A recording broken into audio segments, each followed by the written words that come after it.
Hi, this is Ernest from Never Stop Trucking. What's going on in trucking industry? Today has been a busy day for us here at Usura Express, and I wanted to talk about a few things that are on my mind as of lately. It's a very interesting situation because of the channel. We have owner operators reaching out to us and we're actively working on that. We're very busy. Thank you, everyone, for that. And we get people coming in.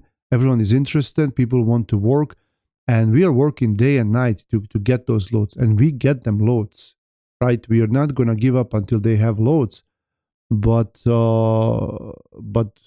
like, how long does it take to find a load? It takes long time to book a load. Few years ago, it was normal for a dispatcher to work with 10 trucks or 15 trucks or 18 trucks if these are company trucks and maybe they have dedicated lanes. They have some constant freight. It was normal for a dispatcher to cover between 10 and 20 trucks. Now we don't want here now. Five is the maximum. Well, let's say maybe like seven is the very maximum. But we are trying not to go over five trucks per dispatcher. It's not all bad. We are working. I'm looking at our trucks here. They're driving. We're trying to find them the best loads that we can. But I just feel bad if I see a load that's paying bad and I have to offer them that load. I feel terrible. It's like I made up that rate. It's my fault that the rates are like that, and I'm not able to offer them something better. But no, they understand. They just want to go, and they're like me, like, hey, this will pass. We'll just make it. We'll make it through. But I still feel bad. So right now it's 6 p.m. We're just finishing for today. Uh, Tomorrow we have also a few trucks to cover, and I'm working with more people who are interested. And it's just very weird. It feels so weird, and we need, some help to help. There's three of us, and we are looking, always to expand. But I don't I don't know, like, how can someone pay you dollar a mile to deliver a load, like these shippers and the brokers, and the brokers, like, don't give me that thing like, hey, we're on this together. You just have to build a relationship with the broker. It's not their fault. They're not taking that much. They're also losing money. Yeah, some of that is true, but still, brokers have um, a lot of fault in all of this. Mainly because they're taking their part, and they're not providing much service. It's just a necessary evil that we have to deal with. Um, and the shippers, I have the biggest beef with them. They're making the most money. The people who make products, the people who ship them, who receive them, who work with them, who resell them. There's like, it's people think it's just us carriers and the brokers in the game. No, and of course we have drivers as well. We have dispatchers. We have shippers, but mostly like the loads, go from shipper to the broker to the carrier, and then a driver will deliver it.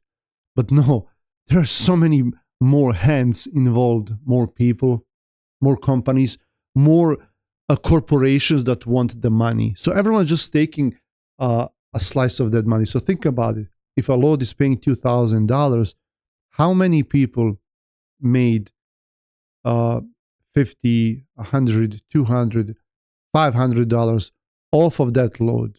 Think about it. You put the load on the truck, and the truck delivers it, and the truck costs a lot of money to buy and maintain and insure and fuel and driver. So it's equipment, right? If you see a big crane outside, And the broker will tell you, well, it cost me $1,000 or $5,000. We had that as well, like $5,000 just to rent the truck.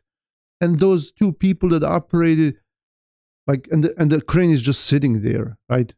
Like few $1,000s per day. And then they pay our equipment that travels half the country for 2-3 days. They pay us $2,000 for that or less. And that $2,000 was most likely way more money than what the owner operator or the carrier is gonna actually ever see. There were so many people involved in those transactions, so many brokers, agents, middlemen that wanted their slice that will take, a little bit here or there. And then most likely, if you compare that to what the load originally was paying from the first customer, you will find out that maybe there was $1,000 more in that load, or $2,000, or more, because if you have a truck that is, for example, that's transporting auto parts, and I know for a fact that some of those auto parts pay a lot of money, and you see a broker that has access to some of those load boards for auto parts, and we don't, because there are a lot of requirements, and that broker is reselling those auto parts, and that broker is making same money as you are with your truck. They're paying your truck same money, and they're making that same money on their end. And before they got the load, there were a lot of others who were making some money, like $50, $100, $200 off of that load. It's just crazy if you think about it. And I'm here, complaining about that being not fair. And I never said it's not fair, because life is not fair. I'm thinking more. I'm thinking more like why are we even involved in those unnecessary transactions, and why are we even willing to put up with that? Like, it's just like you're thinking, okay, it's just a part of the business. That's how everyone is doing it. You can't change it. Yeah, you cannot change it, but you can talk about it, and you can try to find a way to maybe cut down on some of those middlemen. Let me know what you think. I'm also thinking today about detention pay. So think about it. The detention pay, they pay an owner operator $30-$40 per hour after 2 hours, and there's like always a maximum of what they will pay. $30-$40 per hour. That's disgusting. That's very offensive to the owner operator or to us. You have that piece of equipment that's worth that much, and that could have made more money, and you're hijacking that truck and the driver, and you're forcing them to be there. If they leave, you're gonna leave them a freight guard report that can ruin their company, or charge them fines, or put them on do not use list, anything like that. It's crazy. Like we are renting trailers, okay, and the company we will rent trailers. This trailer broke down, and they're fixing it, right? And we're asking them, we need a different trailer.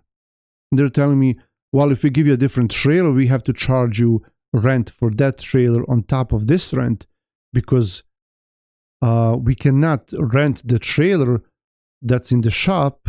Therefore, you have to pay for that rent, and then you have to pay for the rent for the other trailer, and it's in your contract.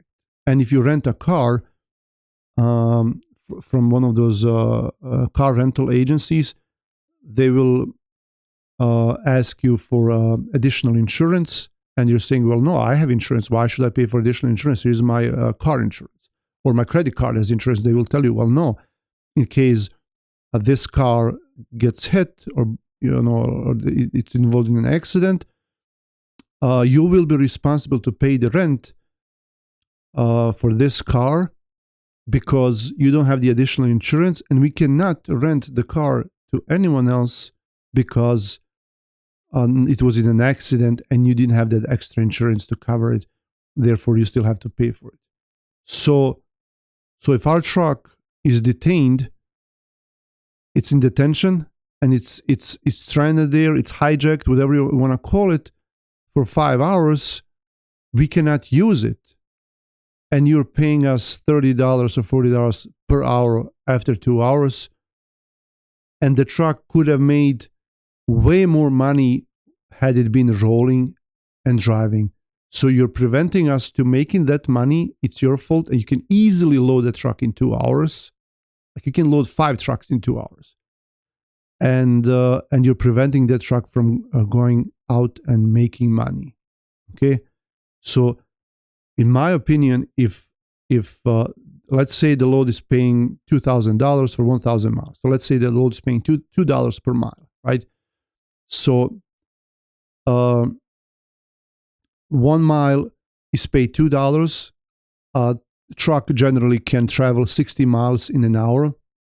So that truck is supposed to make, in that case, $120 in 1 hour, because it's rolling, it's driving 1 hour, 60 miles times $2 per mile, $120.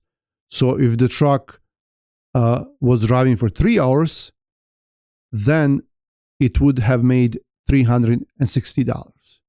Okay?